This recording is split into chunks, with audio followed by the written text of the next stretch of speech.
Ready for a deep dive into a collection of texts that shape the world? We're talking the New Testament, folks. And you're spot on with collection. It's more like a library, not just one book. And the New Testament, that's a whole fascinating section on its own. Exactly. And get this, even if you've never opened a Bible, the New Testament's impacted your life. Laws, art, even our calendar. It's wild how something written so long ago still has that kind of power. But when you understand the New Testament, it explains so much, historically, culturally, even stuff happening right now. No doubt.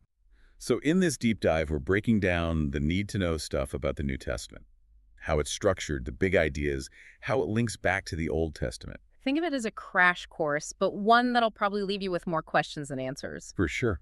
Because let's face it, the New Testament can be kind of intimidating. Where do you even begin? I like to picture it like a huge, mysterious forest. Yeah. You want to explore, but where to even step first, right? Mhm. A great starting point is actually that link back to the Old Testament. Imagine it like the setup. Okay, so the Old Testament sets the stage. Right. It introduces us to this idea of a covenant between God and humanity, basically an agreement, a promise. So a sacred contract of sorts. Exactly. And a lot of the Old Testament focuses on God's laws, the importance of following those laws. So where does the New Testament come in? That's where things get really interesting. Think of it as a huge plot twist. A new covenant is introduced not based on strictly following the law, but on something much more radical. Grace. Oh, Hang on, break that down for me a bit. Grace, what do you mean? imagine a relationship with God that's not just about checking off a to-do list of rules, but it's about unmerited favor, a pure gift. That's the revolutionary idea the New Testament brings in with Jesus' grace. Changed how people saw their connection to God. So not about ticking boxes, but something way deeper. Exactly. Yeah. And that brings us to the heart of the New Testament, the Gospels. The Gospels, Mm. those stories of Jesus' life. Always been curious why we have 4 different accounts. It's like having different friends tell you about the same amazing event. Each highlights what stood out most to them. Matthew, Mark, Luke, John, Finn, they all bring their own perspective to Jesus' story. Like they each saw a different side of who Jesus was, what he was about, what makes each gospel stand out. For sure. Matthew, he presents Jesus as the Messiah, the king prophesied in the Old Testament. He's all about connecting Jesus to those Jewish prophecies meticulously. So Matthew's like the scholar, finding all the links between old and new. Right. Then you've got Mark, he's action-packed. His gospel is fast-paced, showing how much authority Jesus had over sickness, even nature itself, the miracle worker. If Matthew's the scholar, then Mark's the captivating storyteller. You got it. Now, Luke, he was all about the details, a historian. He focuses on Jesus's compassion, especially for those who were overlooked. Really paints a picture of Jesus with the poor, the sick, those on the margins of society. Amazing how each writer brings something different. So we've got Matthew grounding Jesus in prophecy, Mark on his power, Luke showing his compassion. What about John? What's his gospel known for? John's the one who goes deep on theology. He's all about Jesus as the Son of God, what that really means. If you want to understand Jesus' teachings at their core, his relationship with God, John's your guy. 4 gospels, 4 distinct voices, but all leading back to Jesus. And they all point to the same pivotal moment, Jesus' death and resurrection, the bedrock of Christianity. And speaking of which, that takes us to how the early church began. Talk about a story full of drama, challenges, unexpected stuff. It's all there in the book of Acts. Okay, so we've moved from Jesus himself to the birth of a whole movement. Now things are going to get interesting. Feels like the sequel we've all been waiting for, right? The book of Acts. From Jesus' teachings to a whole movement, a community of believers springing up. It really is. And like a good sequel, you've got action, adventure, even some arguments breaking out as these early Christians figure out, what does it even mean to follow Jesus? Had to be some bumps along the way, I'd imagine. Trying to start something brand new based on radical love and forgiveness in the middle of the Roman Empire, no less. Oh, for sure. Not easy in the slightest. But what makes Acts so captivating is that these early Christians, they faced those challenges head on, and they had something they believed was even stronger, the Holy Spirit. Okay, good time to unpack that for a sec. The Holy Spirit pops up a lot in Christianity, but it can feel kind of mysterious. How do you explain it? Imagine a source of strength, always there, guidance too, inspiration, helping you deal with whatever life throws at you, even the really tough stuff. That's the essence, at least how the New Testament talks about the Holy Spirit.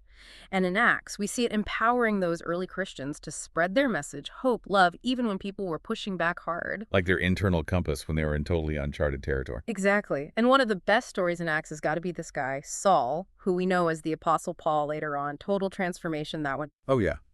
Paul. It's like a movie plot or something. Yeah. He was totally against Christianity at first, wasn't he? Absolutely. Saul, he was devout, followed Jewish law, and he persecuted those early Christians, saw them as a threat, really. But then something amazing happens. Here comes the twist. He encounters the risen Jesus, changes his whole life completely. Wow, talk about a U-turn from the biggest opponent to arguably the most influential figure in spreading Christianity. What's that tell us about this brand new faith back then? Shows you the power of transformation. Right at the core of Christianity, this guy, completely against this new way of life, has this intense experience, and boom, totally different person. It's not just about saying you believe, it's about a complete change inside, a new direction. A good reminder that change is possible, even for someone who seems totally against it. So Paul's out there. Christianity is spreading like wildfire through the Roman Empire. What happens next? Well, you can imagine with that kind of growth, a whole bunch of new questions, new problems for these communities popping up everywhere. Disagreements happen. How should they live, really, with this faith? What did they believe about Jesus? They needed some guidance, and that's where we get the letters or epistles in the New Testament. So like ancient advice columns, helping them figure out faith, life, all that. I like it. Perfect way to put it. And just like a good advice column, they've got wisdom that still makes sense today. Paul, he was writing letters constantly, tackling all sorts of issues in the early church. From big theological debates to practical, everyday stuff, I bet Paul's inbox was always overloaded. Like, what kind of stuff did he write about? Everything, really. How to live a good, ethical life when everyone around you is all about indulging themselves, how to keep your faith strong when things are bad, and believe me, for those early Christians, persecution was a very real danger. It's amazing, though, those same issues still resonate today after all this time. We may not have Roman emperors after us, but those questions of faith, ethics, how to live a meaningful life, still relevant. Exactly. It's what keeps the New Testament relevant.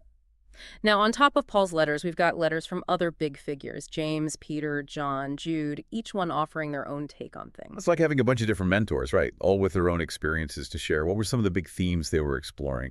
Well, James, who lots of folks believe was actually Jesus' brother, he was all about putting your faith into action. Wasn't afraid to call people out, make sure their faith wasn't just talk, but how they lived. Don't just talk the talk, right? Walk the walk, too. Exactly. Then you've got Peter, major figure in the early church. He focused on standing strong in your faith, even when it's hard.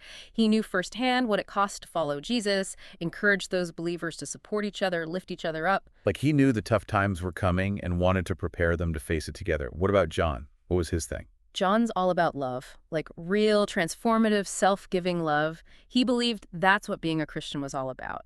Challenged people to let that love shape everything they did, how they treated each other, how they interacted with the world. Sounds like John was going for the core of it all, what it really meant to follow Jesus. So we've got the Gospels telling us about Jesus' life, Acts showing the early church growing, and these letters giving guidance, encouragement, anything else. Feels like there's one piece missing. You're right. We saved the, let's say, most unique book for last, Revelation. Revelation, the one everyone's always curious about. And, let's be real, kind of nervous about too. It's definitely the most symbolically complex and often misunderstood book in the whole New Testament. Vivid imagery, wild creatures, good versus evil showdowns. It's like LRT. But you said misunderstood. What do you mean by that? So we've got Revelation, right? Wild images, some symbolism everywhere. Easy to get lost in all of that. How do we even begin to understand it? You nailed it. It's the symbolism that's key. Revelation. It's not meant to be some literal play-by-play of the future. It's like it's using these intense metaphors, symbols to get across this bigger message. Okay, so less about predicting doomsday, more Or about... exactly, hope, transformation, good overcoming evil ultimately, Jesus returning, the whole of creation made new. So it's a cosmic drama, basically, but with a hopeful message at its core. Right. And for the people who first read it, who were dealing with persecution, uncertainty, it would have been really powerful. A reminder that even when things are dark, God's still in control. Light wins in the end. Powerful stuff. And that message of hope, It's woven through the whole New Testament, don't you think? Absolutely. From Jesus' teachings to the early church getting started, those letters packed with wisdom, even Revelation's visions, hope, love, transformation. It's all connected. And it still resonates with people no matter who they are all these centuries later. Pretty incredible. It really is. Before we wrap up, I'm curious, if someone's listening thinking, okay, I want to learn more, what's the one thing you'd want them to take away about the New Testament, the big takeaway? Ooh, that's a tough one. But if I had to pick just one, the New Testament, it's not a rule book, it's an invitation. An invitation to a relationship. It's not about memorizing every rule, but about connecting with something bigger. Yeah, not about checking things off a list, but about encountering a God who loves us no matter what, invites us into this life-changing relationship. An invitation to a relationship, not a rule book. I like that a lot. Connecting to something with real meaning, that gives you purpose, hope, even when life's messy. And that connection, that relationship, that's what has the power to change everything. It's a journey, figuring all this out, exploring these ancient texts, seeing how they still matter today. For sure. And like any good journey, it's better with company. And that's the New Testament in a nutshell, folks. It sparks conversations, challenges how we think, helps us see the world and ourselves differently. Thanks for joining us on this deep dive. Until next time.